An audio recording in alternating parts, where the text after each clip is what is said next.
Yes, guys, another great episode here in Teams Like Brighton because I'm smiling from cheek to cheek because we beat Leeds. There is nothing that has made me happier right now than beating Leeds United. Oh, Richie, what a weekend! What a performance! Loved it. By the way, Great game. I like your Hyper Turk shirt. Love Oh, it. I'm all about it. I'm hyping everything up right now. I'm hyping us up. I'm hyping Pascal Gross up. I'm hyping the Albion. I'm hyping Potter. Let's go for it. Why not? We Well, are. I am on let's cloud start nine. then.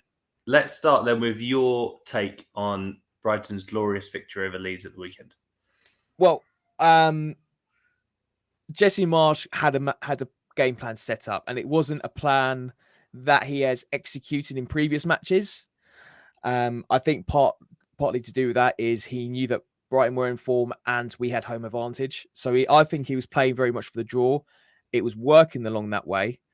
I think we benefited a lot from the 50-50s, a lot of the 50-50s, I think. And it wind up Jesse Marsch so much. And I don't know if you saw it, but I was a big fan in the second half. Yes, it was in the second half, and he just refused to watch like a good 5-10 minutes of the match. He just turned around, just watched his bench for that amount of time. I was absolutely here for it. He was very theatrical, but he done a lot there. I'll compliment Leeds on this bit. I am a big fan of Aronson. He is an absolute wind-up merchant, and at 21 years old, he is definitely met the standard in the Premier League. I think he is taking it by force. He lost a lot of the battles, I think, but he kept on trying, he kept on pushing, and fair play to him. But Pascal Gross is just he just delivers. You can't. If anyone ever doubts that brilliant man now, you're just a troll. You're just a walking meme. You haven't watched the Albion. You just do it as a wind up. He was superb. Right position. The goal, the movement was pure Potter ball at its finest. I felt the organisation in defence was really good. Bar a few mishaps from Estupinan. And I saw that he had loads of praise. He was superb in his first full home debut as well. But he was prone to a couple of errors, and he almost gifted an absolute sitter to Leeds. And what I liked about it was Duncan Webster were trying to instruct Estupinan on where to move or where to go with the ball, and it just wasn't working. You could see that there was a language barrier there. And when that incident happened, I don't know if you saw it as well, but I noticed McAllister and Sanchez both going to Estupinan, clearly speaking in Spanish, so that he could understand fully that, yeah, you don't ever do that again. You never do that in the Premier League. You might get away with it in La Liga a little bit because really they don't press as much. Some teams do in La Liga, but not to the same way as what Leeds were demonstrating. But what a game. What a finish from Gross as well. The only apology I'll have to say is that I'm sorry that he's not in my fantasy team. I'm ranting and raving about him, but he's not in my fantasy team, and I'm sorry about that. I'm so sorry to You're all talk, Tom. You're all talk. I know. But I did back him to score, so I'm happy. So I mean, he paid for the beers afterwards, so thank you very much, Gross. But I'll tell you what I saw a lot of was there was definitely an improvement in the mental bottle of the club, because if that even happened as soon as last season, we would have dropped points. How many? I don't want to even beg that question, because if I was, we would probably be talking about a draw at least, at best, I think. And I think it shows how well drilled, well oiled, and well gelled this side really is now. And it's really clicking into place. And I think that's frightening for a lot of clubs. And I think we're going to grind out a few more results where we deserve them, and maybe even some that we don't really deserve. But that is going to be the difference between us, hopefully from being mid-table to really pushing for Europe and really making a case for us to be a top European side. So I don't know about you. I'm saying it. We could be there. Leicester are The struggling. E word, Europe. Look, as things stand, Leicester are struggling, and they haven't invested. They're losing. They've lost Kasper Schmeichel, their club captain. They're losing Wesley Fofana to Chelsea, so they've lost two big key figures in defence. West Ham have had a shaky start, and they only managed to snatch a win at Villa just because, and Villa are equally just as bad. And on the side note, Villa fans, I hate to tell you this, Potter's not joining you. He won't be interested. Okay, I will put my mortgage on the line here. Graham Potter is staying at Brighton. He is not going to Villa. He may be from the Midlands. He may be, as one person put it, a Brummie, but he is staying at Brighton because I hate to say it, and I whisper it quietly. We're better than you. The delirium from this weekend's getting to me, I think. But look, I'm sorry, Steven Gerrard has a worse managerial record than Gary Neville at Valencia. Mind boggles. Does he? Yeah, he does. No, seriously. Yes. Are you sure? Yes. Right. Okay. We'll pause it here. You're going to check this. Okay. Pause it here because I'm telling you now. Right. I'll get. Okay. So what's that? Gary Neville. Steven Gerrard.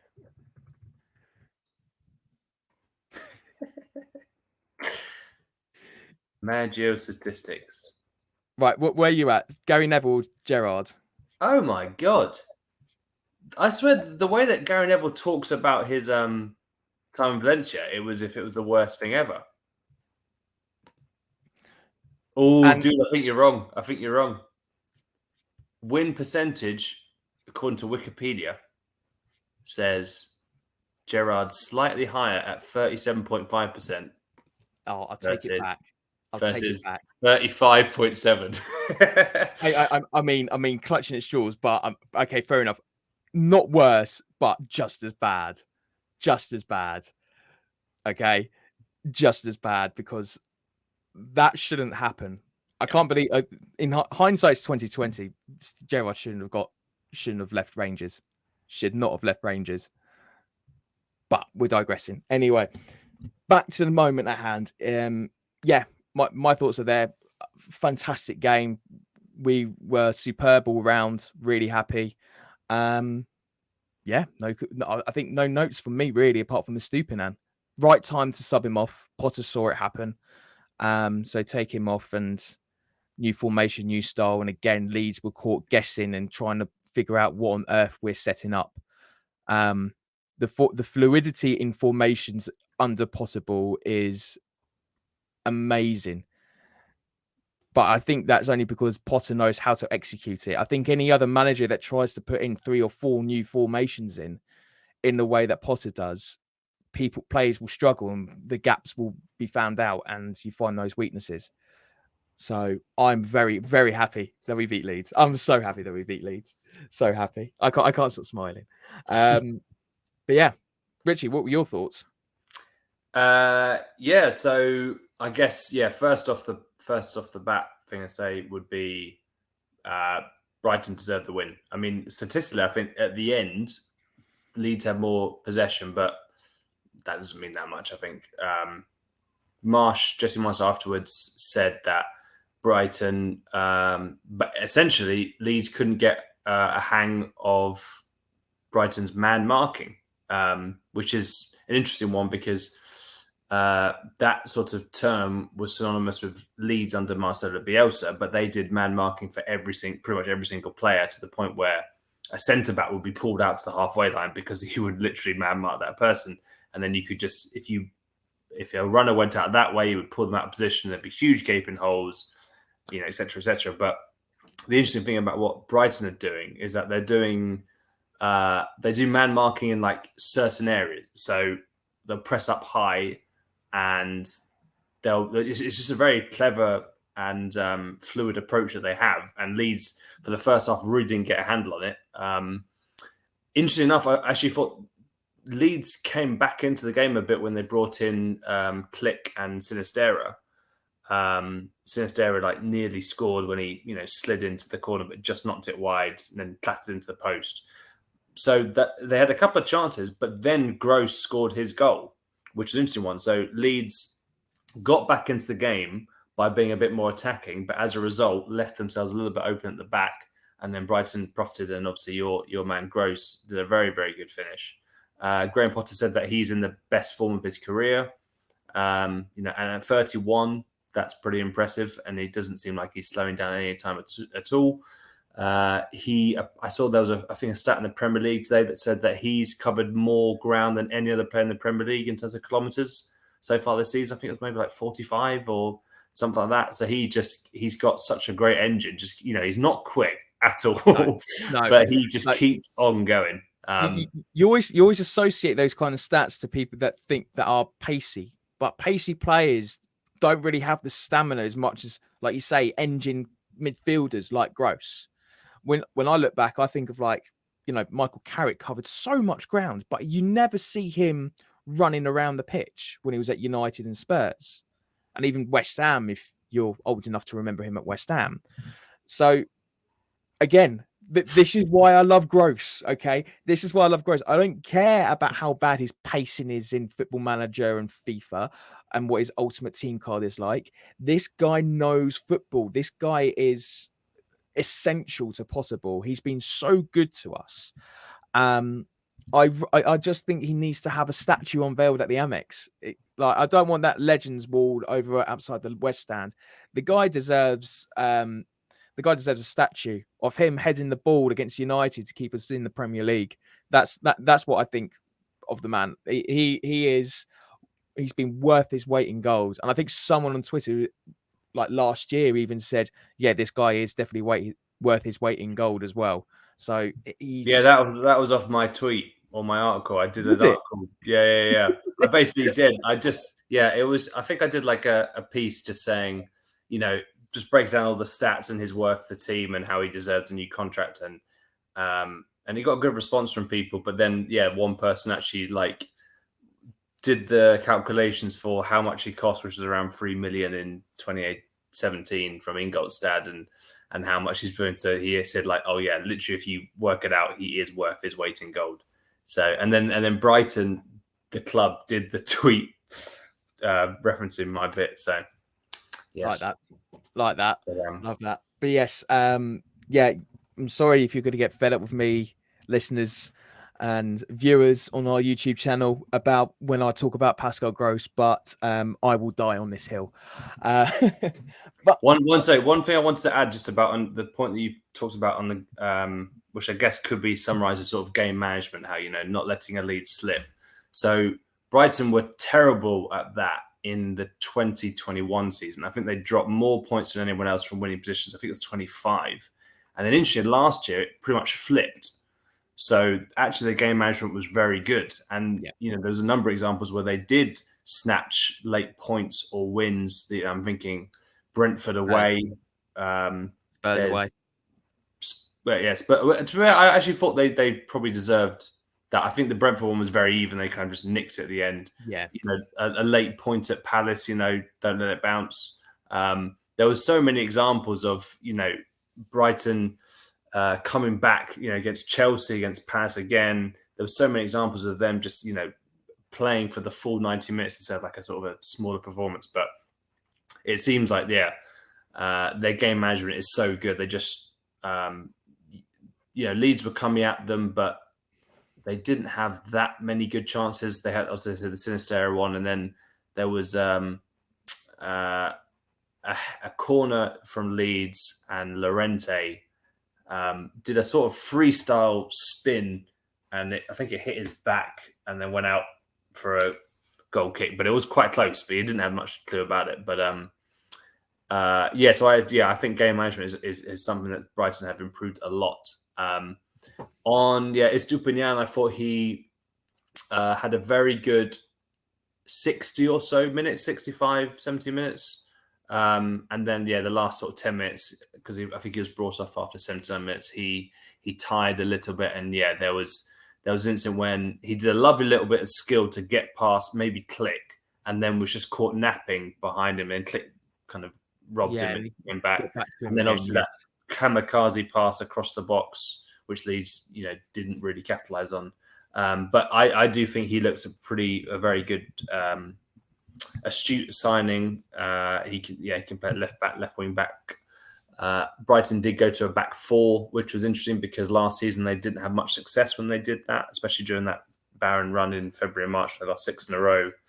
So he looks a real class talent. And then I think what was interesting is that for me, going into this game, obviously Leeds were in third and Brighton were in fifth.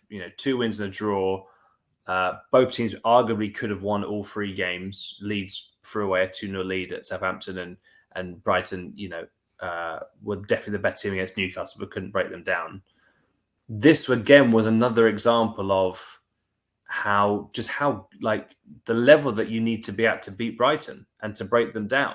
This is like, because Newcastle came in, when we talked to Lee Ryder from the Chronicle, he was predicting a 3-1 win. And, that could have just been him but I do feel that there was a feeling that Newcastle, they're the ones who are going to be pushing up to the top 6 and that. And I think this is another example of a team that people were talking very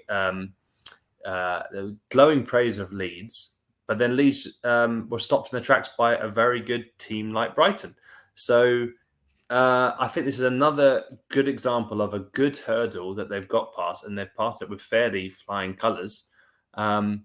And if you look at the next, and we'll come on to it in a bit, if you look at the next 4 fixtures, you've got Fulham away, you've got Leicester who are out of sorts, you've got Bournemouth who was, where to begin there, and then you've got Palace at home. So before the international break, so you've got 4 games there where Brighton, I mean, as a friend of mine said, if they go unbeaten during this run or even better, that's nosebleed territory. You're thinking, what is going on? Brighton could be, around 20 points after 8 games. It's crazy. And as Graham Potter said, if I was a Brighton fan right now, I'd be very proud. Could say better myself, really. I mean, you can see from the grin on my face, I'm absolutely loving it. I don't see any Brighton fan not enjoying this moment, really. The most pessimistic of pessimistic football fans. And I've had the privilege of meeting a fair few of them, and even chatting to them on certain fan forum sites. And, I doubt they would be pessimistic right now. It's just, it's a real joy to watch at the moment. So yeah, bring on Fulham, bring on Liverpool, bring on Leicester and Bournemouth. Go for it. We're on cloud 9 at the moment. But on a side note, on a real side note, it'll be interesting to see what happens when we're brought back down firmly on our feet. Not saying that we're not, and we're not showing any signs of complacency, but it'll be interesting when that time comes, when that defeat comes in. What happens next? How are we going to respond? Because that is probably the only note from last season is when we get on that sticky run, it can't last 5-6 matches. It's got to last 2 max. If Webster wants Europe, Caicedo wants Europe. I think Mwepu wants to win the Premier League, which is bit. I love it. I love the ambition, but I think he said qualify for Champions League. To be fair, qualify. Yeah, fair enough. Okay, all right. So we're not entering the delusions of grandeur of Julio Cesar when he signed for QPR and he says, "I want to win the Premier League with QPR." That's all right then. Richie's just there like, oh God. But moving on, and I think we have to talk about this because transfer window still up and running up until Thursday, and I think another big transfer to announce, another big departure. Neil Mopay joining Everton, which I love. By the way, I love the fact he's gone to Everton. He needs. Everton have lost their little wind-up merchant in Richarlison. They've lost that kind of like attacker of the same kind of like, I wouldn't say caliber, but same mindset. And Mopay ticks that box big time, I think. Which I think Everton fans, you're going to enjoy him. He won't give you the 20 goals a season, but his work rate's incredible, which I think Lampard always likes. His 8-10 goals, which if you look at the goals that he scored for us last season, were crucial overall in terms of the season. His late goals became a bit of a icon even before last season. And we were just talking about his best moments just before recording, and the two that stand out for me, one was last season, and if I don't mention it, it's utterly criminal for me, and it was Palace away. The why'd you let it bounce moment, just that moment where all he needs is those 2 seconds. He needs that ball, just that one ball. He knows exactly what he needs to do, and he takes it, and it's always at the last minute. And I think of the ones at Southampton as well, but that's not on my list either. But I love the thing that I love about it as well is that he knows where the fans come from, and how he celebrated in front of the Palace fans, and that picture of him and Shane Duffy just cupping his ears. Those are the moments that just think, yeah, you're a cult hero for us. So I'm sad to see him leave. I understand why he left. I understand why he wanted to leave. So that it's kind of like one of those moments where he's just like, I wish I had him. I wish we still had him in the team because he's a great team player. But I'm sure he wants more than just to be a team player. That's the kind of player Mopay is. The second moment had to be for me was Arsenal at home during the lockdown. Yeah. For so many reasons. We'll talk about the goal first because the goal was, again, dying embers of the game. Beautiful move, set up, started from McAllister's pass, who only just started getting into the motions at the Albion, flicked on by Connolly. Mopay's in, tight angle, and he slots it in beautifully. And of course, everything that happened after the game and everything that happened in the game as well, it was all on Mopay. And if you are on the receiving end of that, you will be booing him, you'll be disliking him. But he's the kind of player that you always want in your team. He is that kind of player that you just want, just to have that mentality to get under the defender's skin, get that player just to not bend the rules, bit of gamesmanship, just to really just get that little advantage towards the opponents, just so that they lose their sense of direction, their sense of getting into the rhythm of the game. You look back on that Bernd Leno situation, and I was actually a guest as a Brighton fan on BT Sport, and Rio Ferdinand said it perfectly in the fact that if Mopay, if my striker didn't go and try and challenge for the ball against the keeper, I'd be shouting at him.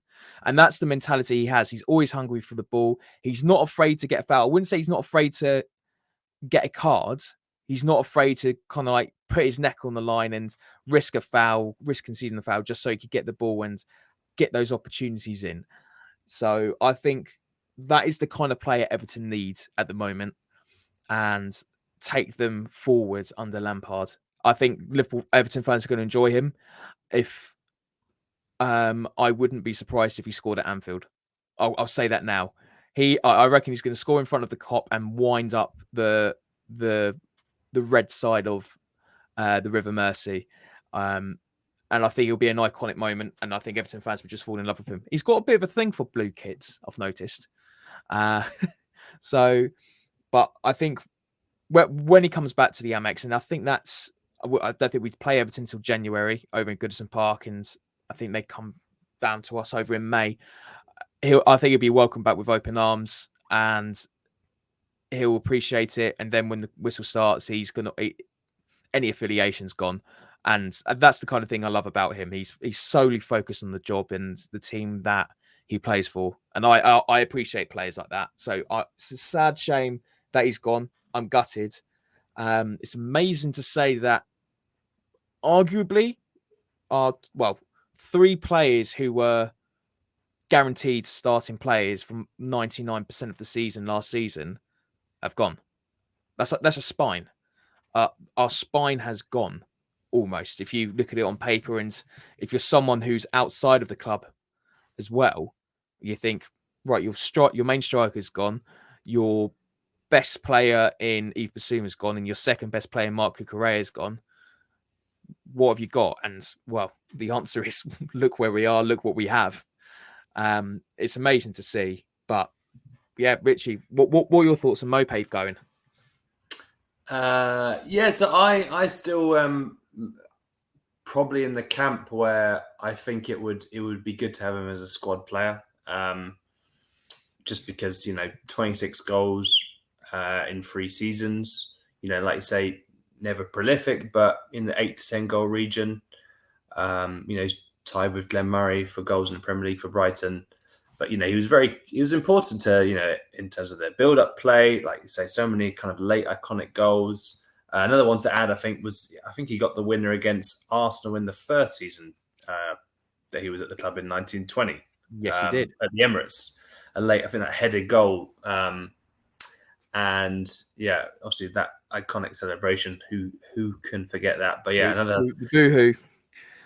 It was I think he's I wouldn't say he's and you'll be better qualified to say this than me. I wouldn't say he's maybe in Brighton legend territory, but certainly like a hero.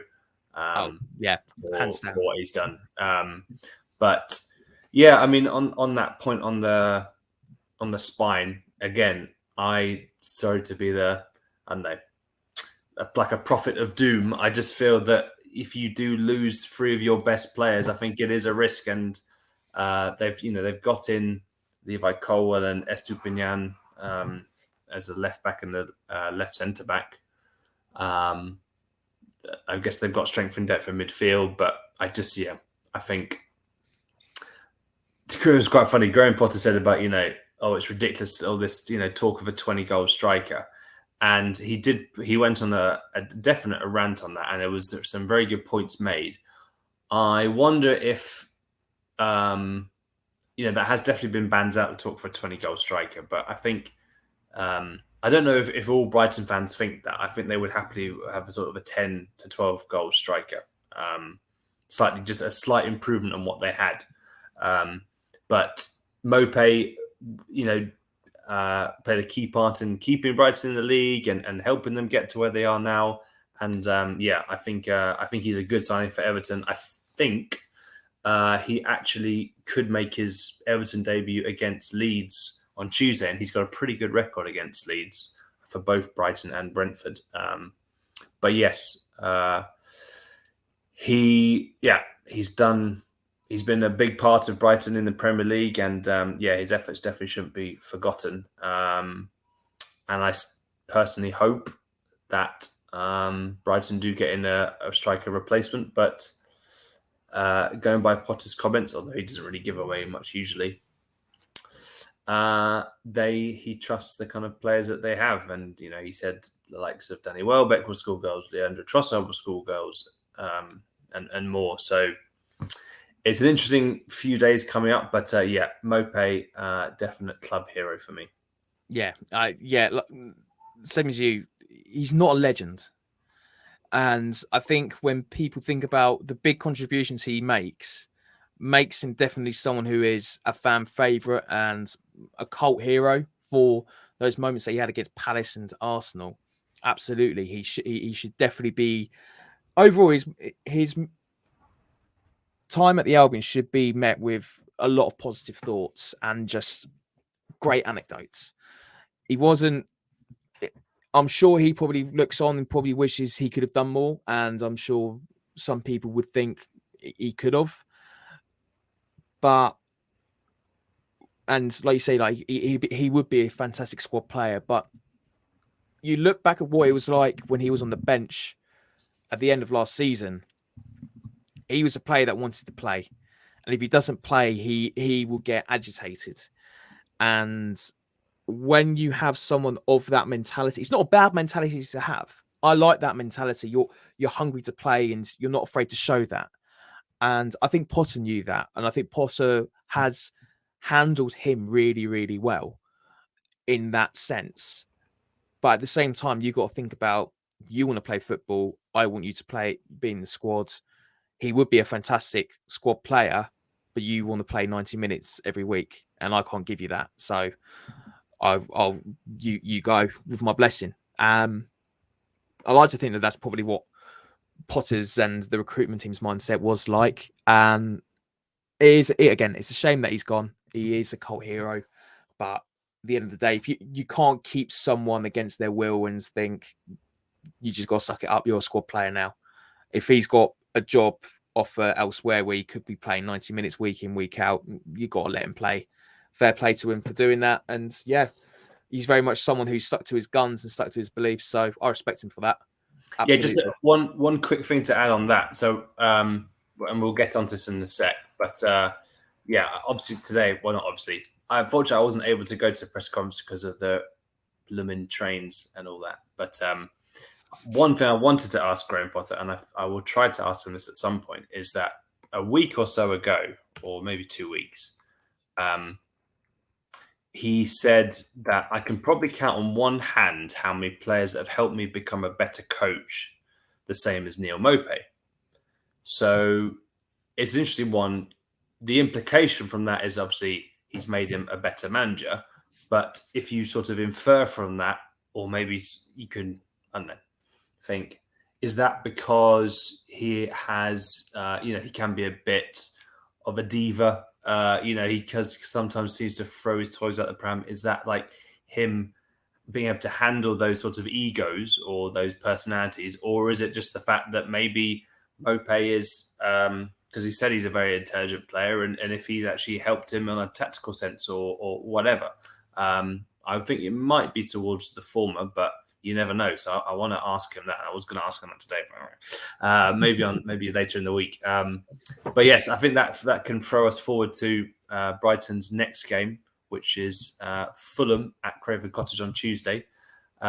Before we talk about the press conference, what do you make of Fulham's start to the season? Because there was almost like a running joke that Fulham would smash the Championship, get in the Premier League. Same with Norwich, and they would just never play each other. And it seems, for the time being, Fulham under Marco Silva might have cracked it at last. And it's an yeah, exactly. And it's quite interesting you say that as well, because I remember, I think it was Fulham's last friendly before the season started, and he was asked the question, are Fulham ready for the Premier League? And he just went, no. Which surprised me, but I kind of understood as well at the same time. Maybe it was just a bit of mind games. Because you look at the way they're playing at the moment. They're playing with a grit that was absent the last time they were here. Yeah, and defensively they look a lot better.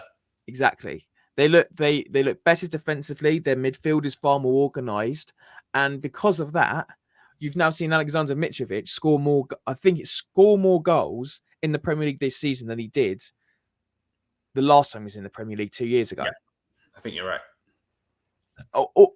Immediately, you're seeing things that Fulham fans were talking about now happening in the Premier League. So it's almost like, dare I say, a team like Fulham kind of moment for them, really. You're hearing the Fulham fans say, this is going to happen, this is going to happen. And then everyone else said, well, your results say otherwise. But if you watch them week in, week out, you're now seeing it there. Their draw against Liverpool wasn't fluke. Yeah. They arguably deserved to win it. Yeah, exactly. And if you look at how they played and how they battled against Liverpool was incredible. And it comes as no surprise at how well the other results have gone their way. Brentford, for instance. Brentford was a big match for them. A rivalry that is, more of a local one, though I don't really understand it. Probably in the same way that most fans don't understand the Brighton Palace rivalry. But that will be talked about somewhere down the line, I'm sure, later on this season, the rivalry. but I'm cautious at how we're going to do at Craven Cottage, but I do love visiting there. I've got good memories there, great memories even. Think about that 2-1 win we had where Fulham absolutely battered us that season when we went up. They absolutely battered. They battered us at home. And the thing I love about that game was I think it was a 0-0 at half time. And Fulham were completely running us ragged. They were everywhere, and they were just they were basically like a rash you just couldn't get rid of. They dominated us from every blade of grass going in that 45 minutes. And I just see Chris Hughton go down the tunnel. I was working for the Football League paper at this point, and he just grabs his chewing gum and he just throws it down. He said some things on the lines of, "That was awful." I can't say exactly what he said, but I'm sure you could probably imagine what he actually said. And I actually asked him the question that it was quite you were quite frustrated in the first half. What was your message to the boys? And he just simply said, "Don't make me feel that way at full time." Was his message. But then the away game. The away game, I think, was for me the moment when I knew Brighton were going up, because again we were played out the park that day. They took the lead. Then we came back with a quick equaliser and then the winner to boot. Dunk's goal to this day is still one of my favourite videos. It's my favourite football lim video, not purely because that my mate decided to throw me down three rows of seats in the process of me jumping up and down like a madman. But it was just the fact that it was just that moment where you just thought, we are going up. We all believe it now. We believe it ourselves. We joked about it first, but now we're like, no, we're going up, guys. And it was such a good day. It was so cold that day as well. But I'm really looking forward to that match. I think it's another new test for Potter and for our side. It will be interesting to see how Fulham line up. It'll be interesting to see how we deal with Mitrovic, because we didn't deal with Mitrovic well 2 years ago. And that'll probably be something that's probably on the performance reports and the analysts and the scouts feeding through to Potter, being like, Mitrovic. And if Mitrovic has an opening or gets a number of chances, I'm sure there's going to probably be an inquiry as to how Mitrovic was given and gifted chances. Because I think Webster and Dunk are more than capable of just shutting him down. It's just a case of how Potter's going to set him up. Yeah, it definitely should be a good one. So yeah, looking ahead to that one, let's dive into Brighton's team news. So obviously we've got Yakamoda, who's out for pretty much until 2023 with an ACL injury. Jeremy Sarmiento is training again after an injury to the back of his knee, but he sadly looks like he won't be in the squad for Fulham, but he will probably play for the under 21s, I think, this week. That's fine. I'm happy with that. So Adam Lallana also missed the win over Leeds due to a calf problem, and that will actually sideline him until after the international break. So that's the first game back would be October the 1st away at Liverpool. Obviously, that's Don't play him. Don't play him. Potter, please don't play him, because every time he plays against Liverpool, he always gets injured. It's a bad omen. Just don't do it. It's true, but he did have a really good game at Anfield last season in the 2-2 draw. Yes, he did. He gets injured. He got injured, twice. Was it last season? Last season he got injured. He came on as a sub. Both times. Yeah, it was literally like that. That Grandpa Simpson gif when he walks in. Yes. Oh, just turn around. Yeah. So he's out until probably start of October. One is a bit concerning. Brighton are assessing Joel Veltman, who came off at the weekend with some stiffness in his neck and a bit of dizziness.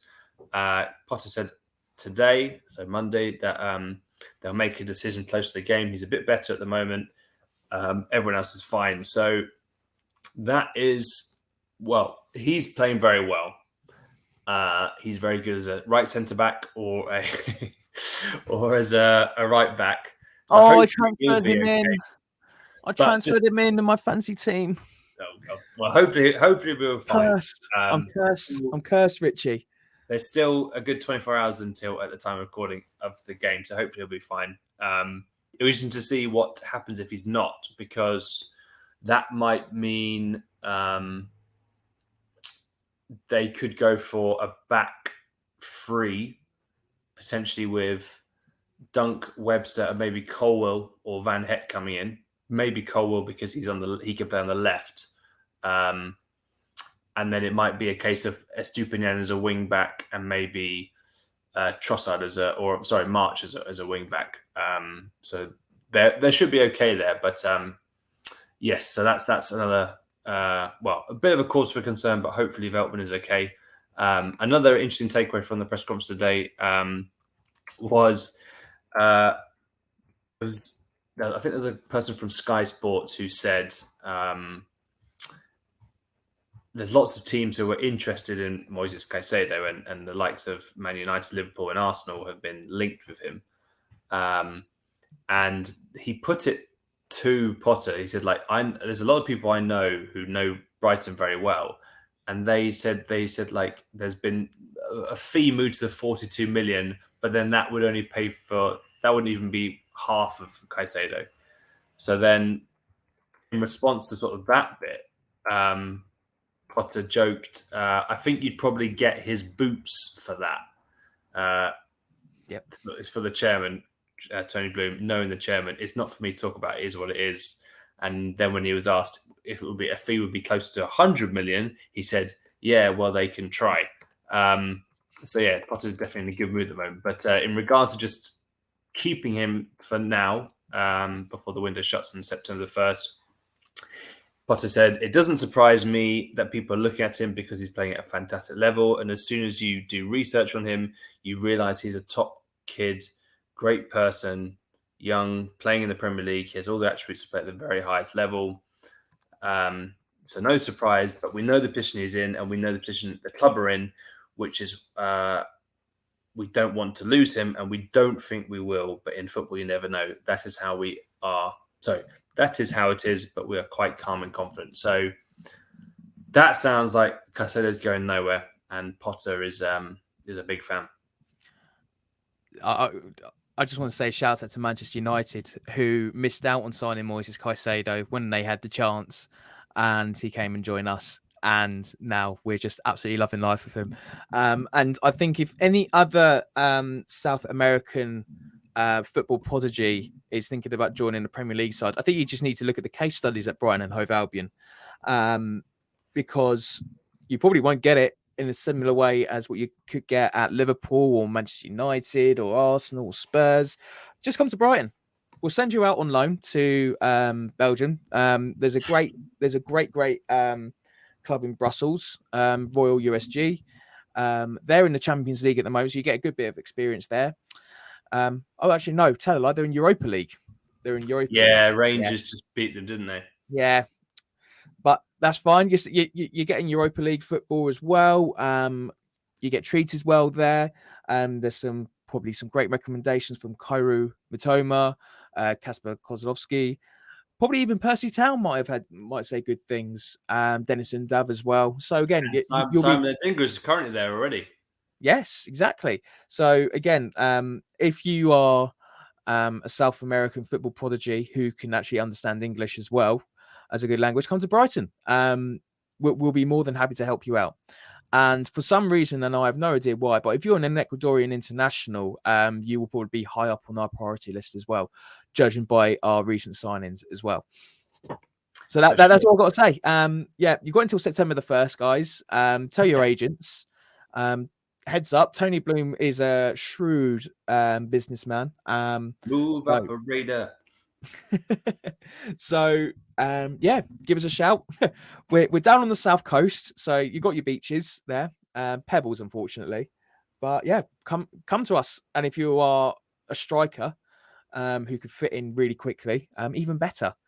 Because I think that's the only gap now we need to invest in. Well, should we invest, that's the place we need to go for. If not, then I'm looking forward to Julio and Ciso doing the works, and probably even a certain Irishman in Evan Ferguson too. Great. Cool. Well, let's move back into the less subjective fanboyism that we just love it, but cool. Professional Another mode's back on. another interesting takeaway for me from the press conference was Jan Paul Van Heck has been linked with a loan move to Sunderland, and Blackburn Rovers, who he played last season and did so well, was their player of the season there. They've also been interested in bringing him back on loan. But Graham Potter said today it is less and less likely that he will go out on loan. So I guess in terms of my takeaway from that, before I get to his quotes, was maybe there's an eye on Veltman, just thinking, we need a bit more cover. We've already Shane Duffy went on loan to Fulham. Matt Clark was sold last week to Middlesbrough. Hayden Roberts, another backup defender, he's on loan at Derby. That just leaves, Dunk, Webster, Veltman, Cole, and Van Heck as sort of your centre back. So another one would be a risk, I would argue. And he played pretty well at Forest Green Rovers last week. He made his Premier League debut at the weekend with a short cameo at Leeds. And if Veltman misses the game, he's in with a shout of maybe getting a bit more game time. So I think, keeping him would be wise. So when asked about the possibility of Van Heck going out on loan, Potter said, I think there's less and less. There's less and less because he was on the pitch at the weekend and he's been important for us. He played well against Forest Green Rovers, and we really like him. He's been in our squads. When he is a sub for us, it means he can help us get points in the Premier League. We're in no rush. We will keep thinking about the decision up to the window, but at the moment he's with us and he will be involved in a squad for the Fulham game. So sounds like he could stay. What do you think? I like the idea of him staying. I think last season, if you watched him at Blackburn and Blackburn fans think so highly of him, it's almost like as if he's ready not to be having another season in the Championship, but maybe just have that bit of a push for a chance to play in the Premier League. And Potter seems to be in that camp, but only if Van Heck's happy to be fifth choice centre-back. It looks like the centre-back choices are Veltman, Webster, Dunk as the top three. Then it's Colwill and then Van Heck. And I think if you're playing three at the back, three of those players are starting every week at the very least, you need another two to cover. And if you look at last season, Veltman had an injury, Webster had an injury. So immediately you had two players out. You need that depth. Definitely need that depth. That will be the difference. Again, that is the difference between us keeping a consistent run of form to dropping points here and there. So Van Heck definitely seems like a very promising player, and I'm really excited to see him play in the Brighton shirt properly in the Premier League. But I think keeping him will be essential for us for this season. We need that depth and we need that quality. And if you have someone who is quite young and promising as well, who can learn rather than have a player like Shane Duffy, who will probably suit us more if he played week in, week out, rather than every now and then making a cameo appearance, then match sharpness will be there. Whereas, Duffy, if he came in, week out, the match sharpness isn't there. He's probably overthinking. He's got missing that yard of speed, and he needs a run of games to keep that up. Whereas someone of Van Heck's age and caliber, he only needs about 10, 15 minutes, and he's there and he's in sync. And he needs a chance. He needs to be thrown in the deep end. Otherwise, he'll be just busy chasing via loans. and I don't think Sunderland is the way to go. Sorry, not no. That is not, I mean that with the greatest of respect to Sunderland, because I'm really excited to see how they do in the Championship, and they've been long overdue to be in the Championship, I think. But I don't think that is the right move for Van Heck. Don't get me wrong, I think he would be a superb addition to Sunderland, but for him personally, and being completely biased as a Brighton fan, it's not the right way to go about it for us, because he's had that Championship experience with Blackburn. Does he need it again? Doesn't look like he does. Would a Championship side benefit with him in their side? Absolutely. There is no question about it. If you just need to look at the rave reviews that he's had at Blackburn as an example. But he needs that Championship football. Championship. He needs that Premier League football. I'm sure he wants Premier League football over Championship. Show me a player that doesn't. And to do that, he needs to be a squad player, and you need that depth. So I want him to stay. I don't want any more departures. Really, I just want one more transfer, and that's a striker, and that's it. No more loans. No more big fee departures, i.e. Caicedo. I think our business is done, and I'm very happy with how our business has been done personally. Huge Cuban fee, getting our money back from Mopay is a big bonus, I think, in his last year of his contract. Cucurella was a huge return from 15-16 million pounds, and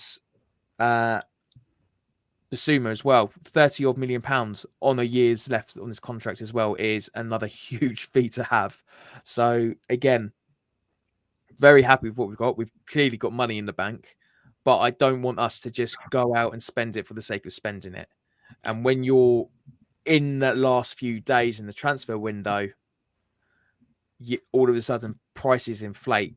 Yeah, worse than RPI and the CPI at the moment. So we're in no rush. We've never been in a rush. The last time we were in a rush, David Burke was running things in recruitment, and David Burke was not very good at running recruitment at all. Selling Ashley Barnes and bringing in Chris O'Grady was not a great idea in the slightest. And on that note, let's wrap this up because we've been talking for a while now. Predictions. So Brighton or Fulham versus Brighton. Tomo, how's it going to go out tonight? 2-2. 2-2. It's working. It's working until it doesn't. Tried and tested from Tomo. So 2-2 for Tomo. I think so. I think I predicted a 1-1. I was a bit. I think on the previous podcast, I was just not that certain, but I did think Brighton would win. But then I randomly went. I think initially I thought it was going to be a 2-1 win to Brighton, and then I went for a 1-1 draw because I was just a bit tentative. But I think away from home, they're just even better. So I'm going for a 1-0 away win to Brighton. And I believe that if they win, because they play first of the Tuesday fixtures, if Brighton win, they will go top of the Premier League for even longer than they briefly did for a matter of minutes at the weekend, which is pretty exciting. And what a few minutes that was at the Amex. Love it. Yes, so that is everything here. Yeah, make sure you let us know what your predictions are in the comments. I'm sure if you enjoyed this, please like and subscribe. If you didn't like it, please tweet it out our episode, because it'll be great to get some more page views anyway. Guys, thank you so much. And for those going to Fulham, enjoy. Richie, enjoy Fulham. Yeah, looking forward to ticking another stadium off the growing list. So you'll be treated well. It's an interesting experience going to Craven Cottage with a place that actually has a cottage building in it. So yeah, that is everything from us, guys. Thank you so much, and enjoy the game, and we'll speak later this week.